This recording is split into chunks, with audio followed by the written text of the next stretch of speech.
بریم با هم چند تا ترفند خفن خوشگل ببینیم. من نازبانو هم برام بنویس از کدوم ترفند خوشت اومد، لایکم بزن عزیزم. اولی که تخم مرغ اینجوری جدا کرد، دومی هم که میخوای خوشگلسیونه انجام بدی برای مهمونیات، ملاقه یا کفگیر رو روغنی کن و داخل روغن بذار و اینجوری خوشگلش کن. حالا ترفند بعدی برای لبو یا میوه‌ای که خیلی رنگ میدن یا مثلا سیر، اینجوری راحت رندش کن.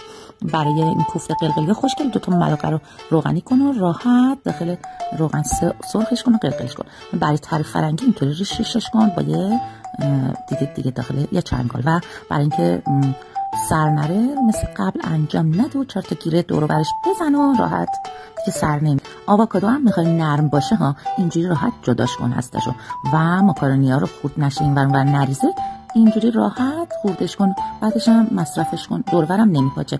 و برای اینکه تابتون اطراف نپاچه و پر روغن نشه، قبلش نمک بریز و بعد روغنو بریز داخلش، هم نچسب میشه و هم نمیپاچه این ور. و از توری فرت میتونی یه استفاده دیگه هم ببری، یه ظرفای فرتو بذاری راحت خشک بشه.